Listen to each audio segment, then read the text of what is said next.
நான் பன்னீர் பிரியாணி ரெசிபி தாங்க செய்ய போகிறேன். அது எப்படி செய்கிறதுன்னு நம்ம வீடியோக்குள்ளே போய் பார்ப்போம் வாங்க.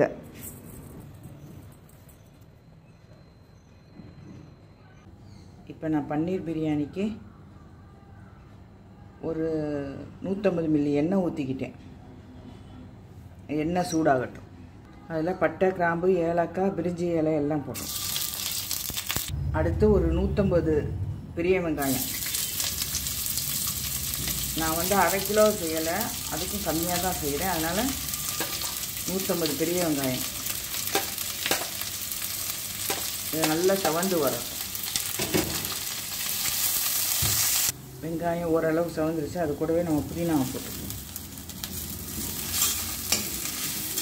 ஒரு 1/2 கை புதினா, 1/2 கை கொத்தமல்லி. இது ரெண்டும் வதங்கும். 3 பச்சை மிளகாய், இஞ்சி பூண்டு பேஸ்ட்டு, இஞ்சி பூண்டும் சேர்த்து 2 டேபிள் ஸ்பூன்.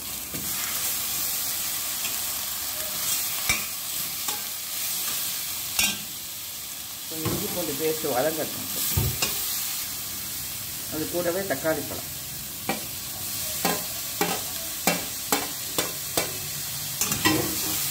தக்காளி 150 வெங்காயம், 150 தக்காளி,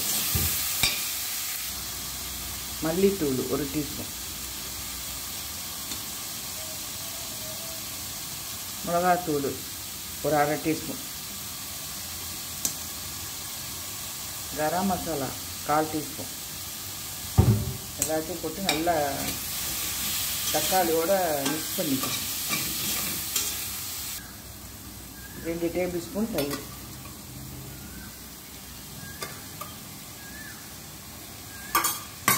இதையும் கலந்து விட்டுக்கோங்க.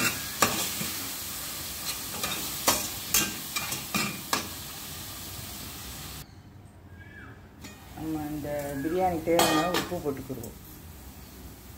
போட்டு இதோட நல்லா மிக்ஸ் பண்ணி நல்லா தக்காளி, வெங்காயம், புதினா எல்லாம் நல்லா குழஞ்சி வரட்டும். அதுக்கப்புறம் நம்ம பார்ப்போம். மூடி வச்சு வேகும்.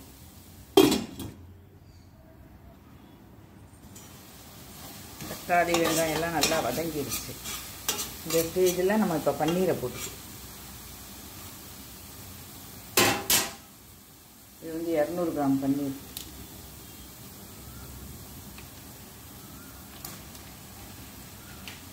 போட்டு நல்லா மிக்ஸ் பண்ணி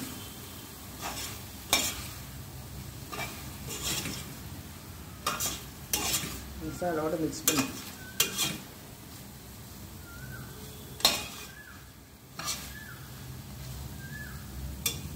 கொஞ்சம் மசாலாவோட நல்லா மிக்ஸ் ஆகட்டும். அதுக்கப்புறம் பார்ப்போம்.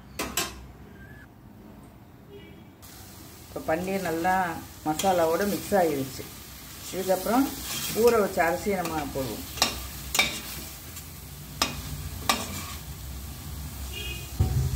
இப்போ நம்ம 2 டம்ளர் அரிசி எடுத்துருக்கோம். அதுக்கு நான் 4 டம்ளர் தண்ணி ஊற்றிருக்கேன். குக்கரில் செஞ்சால் குறைச்சி ஊற்றலாம். இது நம்ம நார்மலாக செய்கிறனால 1க்கு 2 ஊற்றிருக்கேன். இப்போ அந்த தண்ணி கொதிக்கட்டும். அதுக்கப்புறம் நம்ம பார்ப்போம். நம்ம தண்ணி நல்லா கொதிச்சிருச்சு. இப்போ நம்ம ஊற வச்ச அரிசியை போட்டுக்குவோம். நான் சீரக சம்பாவில் தான் செய்வேன், பாசுமதியிலையும் செய்யலாம். ஊற வச்ச அரிசியை போட்டு 10 நிமிஷம் ஊற வச்சேன். நம்ம இப்போ அரிசியை போட்டாச்சு. இது வந்து நார்மலாக செய்கிறனால 1க்கு 2 தண்ணி வச்சு செய்யணும். அரிசி வேறு 10 நிமிஷம் ஊற வச்சுருக்கோம். அதனால் இந்த தண்ணி அளவு சரியாக இருக்கும். குக்கரில் செஞ்சோம்னா 1.5 வச்சுக்கலாம் தண்ணி அளவு 1 டம்ளர் அரிசிக்கு. இப்போ இந்த தண்ணி நம்ம கொதிக்கட்டும். கொதிச்சதுக்கப்புறம் பார்ப்போம்.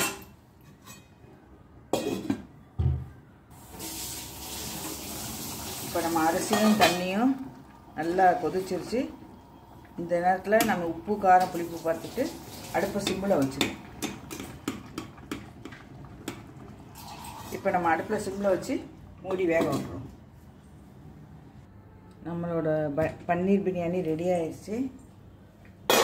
இதுக்கு மேலே நம்ம புதினாவும் கொத்தமல்லியும் தூவிக்கிடுவோம். அடுத்தது கொஞ்சமாக நெய் ஊற்றிக்கிடுவோம்.